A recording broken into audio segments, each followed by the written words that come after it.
Reciba un cordial saludo de quienes habla Eric Castro, estudiante de la carrera de Medicina en la Universidad Nacional de Chimborazo, que hoy, acompañado de Daniela Inaguano y Erika Carrasco, les presentaremos acerca de blastocisis. Para entenderlo, primero hablaremos sobre su historia. Blastocitis tiene su primera referencia en el año de 1911 por Alex Fides, quien propuso el nombre de blastocitis enterocola al organismo observado en humanos. Bromp en 1912 denominó blastocitis hominis a las formas eliminadas en las heces humanas.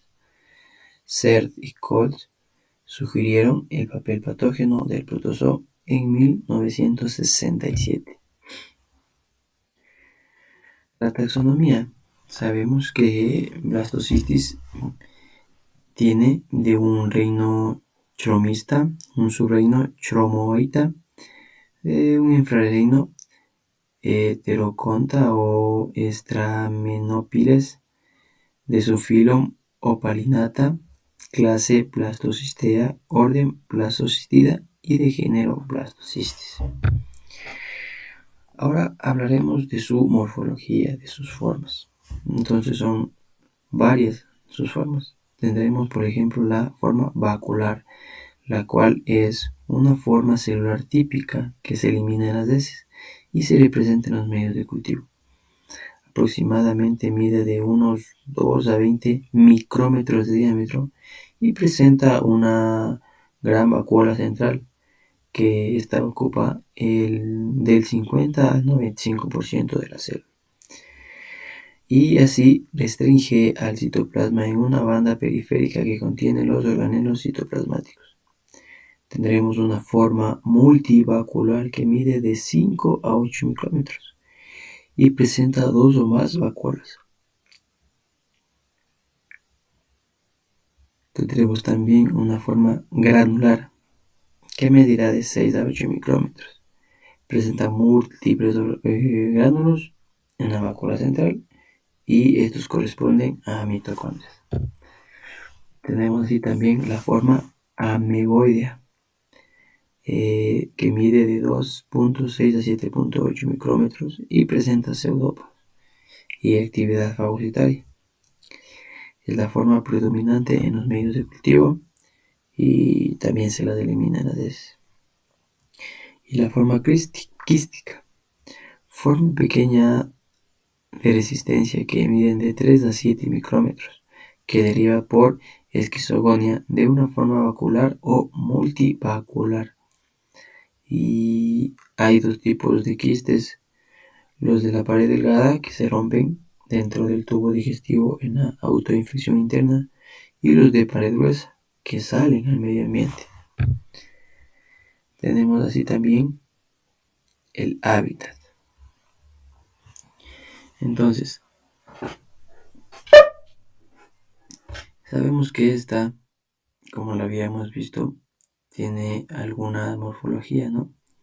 Entonces, esta no va a habitar solamente en el tracto gastrointestinal, sino también en animales de granja, de aves, roedores, reptiles y otros.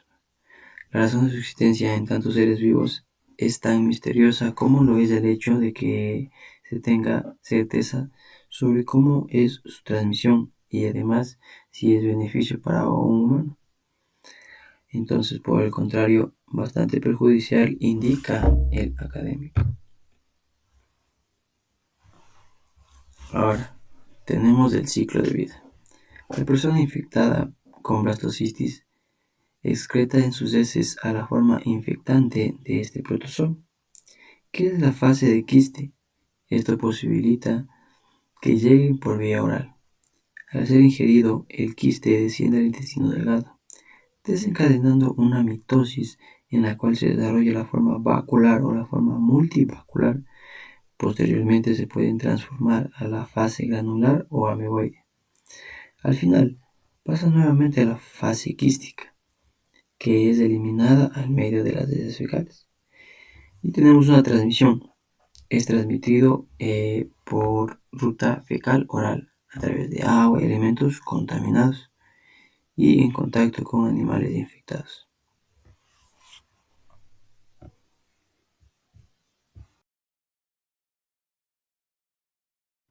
Les habla Daniela Inahuano. Continuaremos con la acción patógena de este parásito denominado Blastocystis spp. Este tiene patogenicidad discutida, pero cada vez son más numerosos los reportes que le atribuyen un carácter patógeno. En experiencias con ratas, es decir, un modelo murino, se muestra que el Blastocystis spp, si bien no es invasivo, va a tener una reacción inflamatoria, también produce edema de la lámina propia y el desprendimiento de la mucosa tanto del ciego como del colon. En general, no habiendo otro agente patógeno, se le atribuye a Blastocystis spp la responsabilidad del cuadro clínico actual, que en su mayoría son síntomas y signos gastrointestinales. Ya en el hospedador, es decir, ya dentro del intestino grueso, este va a producir un proceso inflamatorio que induce la liberación de interleuquinas. Una de estas es IL-8.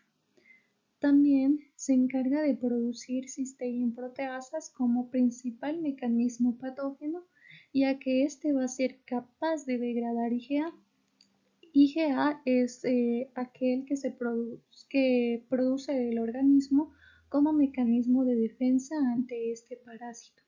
Entonces, si estas cisteína proteasas producidas por el parásito son capaces de degradar IgA, entonces disminuyen la respuesta del organismo. A este proceso se lo conoce como inmunomodulación. También tendremos que este parásito va a encargarse de secretar sustancias que inducen apoptosis epitelial y también se encarga de producir un rearreglo de los filamentos de F-actina de las uniones entre las células epiteliales del colon, lo cual produce a su vez la disrupción de la barrera y esto hace que se promueva el crecimiento y el desarrollo de los patógenos adyacentes. Acá observamos un esquema acerca de lo que se acaba de mencionar en la anterior diapositiva. Observamos que este Blastocystis spp se encarga de producir sustancias que inducen la apoptosis del epitelio entérico. Además, observamos el proceso de rearreglo de los filamentos de F-actina entre las uniones de las células epiteliales colónicas con disrupción de la barrera, lo cual a su vez promueve el crecimiento y el desarrollo de los patógenos que decíamos que se encontraban alrededor. Además, como mecanismo patógeno principal es la producción de cisteína proteasas encargadas de la degradación de IgA mediante la proteólisis, disminuyendo así la respuesta del organismo y también observamos que este va a producir un proceso inflamatorio liberando de esta manera interleuquinas como IL-8 y el GM-CSF. En cuanto a la clínica de este parásito, observaremos signos y síntomas como la diarrea, el dolor abdominal, la constipación, el náusea, vómito, flatulencia y distensión abdominal, aunque existen otros síntomas relacionados que ya son que se observan sobre todo en la etapa crónica de blastocistosis. Observaremos proctosimoiditis hemorrágica, también prurito anal, urticaria y pérdida de peso.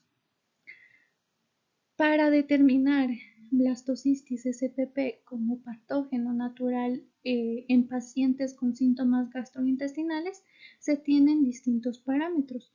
Primero, deben ser mayor o igual a 5 parásitos por campo, la cantidad que se encuentren en la cantidad de parásitos que se encuentren en el análisis de la muestra fecal. También debe existir la presencia de la forma ameboide, globular o en división de este parásito, es decir, de Blastocystis spp, en la muestra fecal analizada. Además, el subtipo de Blastocystis spp es importante, ya que tendremos a los subtipos 1, 4 y 7 que van a ser patógenos y el 2 y el 3 que son comensales. Las manifestaciones más frecuentes se han relacionado con el síndrome conocido como colon irritable y llama la atención en pequeño porcentaje de pacientes con exacerbación de procesos alérgicos que también han sido reportados. En cuanto a la epidemiología de blastocistosis, se observa la prevalencia de blastocitis spp de aproximadamente el 5% en países industrializados y puede superar el 76% en países subdesarrollados.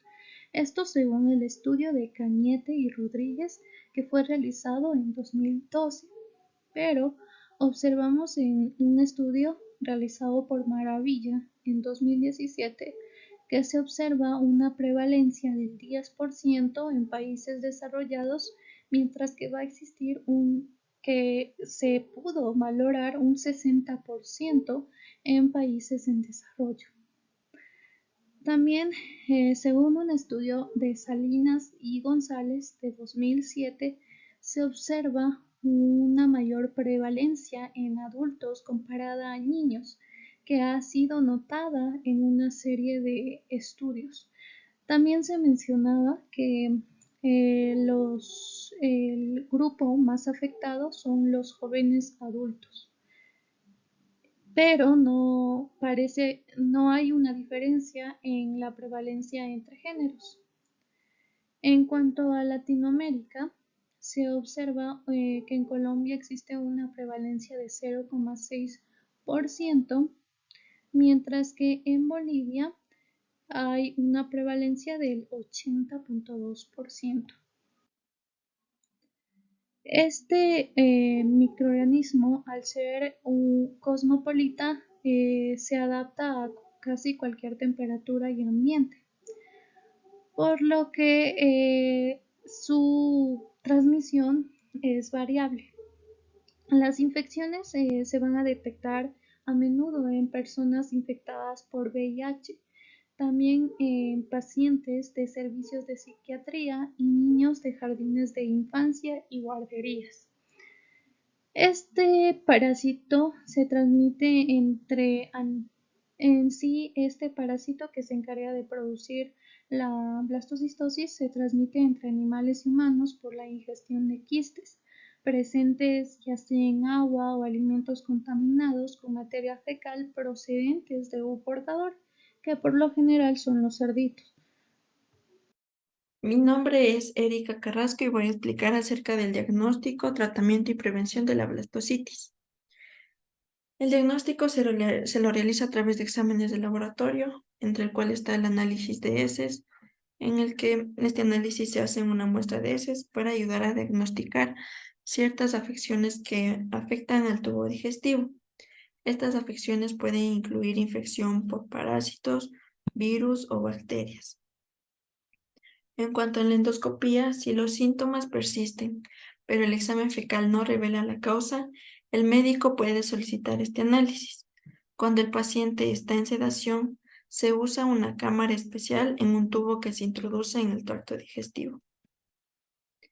Además, existe un análisis de sangre para detectar el blastocitis, aunque no se usa con frecuencia. Sin embargo, ayuda a determinar otras causas acerca de los signos y síntomas que presenta el paciente. Es importante mencionar que para elaborar un buen reporte de laboratorio debe constar de título, introducción, materiales y métodos, los resultados, discusión y las referencias. En cuanto al tratamiento, una infección por blastocitis con signos y síntomas leves no necesitan tratamiento, ya que pueden mejorar de forma natural después de unos días. Los medicamentos posibles para eliminar una infección por blastocitis y mejorar los síntomas incluyen antibióticos como el metronidazol o tinidazol, medicamentos combinados como la trimetoprima, medicamentos antiprotozoos como la paromomicina. En cuanto a la prevención, la mejor práctica para prevenir una infección por blastocitis es tener una buena higiene, lavando las frutas y los vegetales antes de comerlos, mantener limpias las superficies para cocinar y lavarse las manos con frecuencia, ya sea antes, durante y después de preparar comidas, después de usar el baño, después de manipular basura o después de tocar animales. Aquí encontramos la bibliografía. Gracias.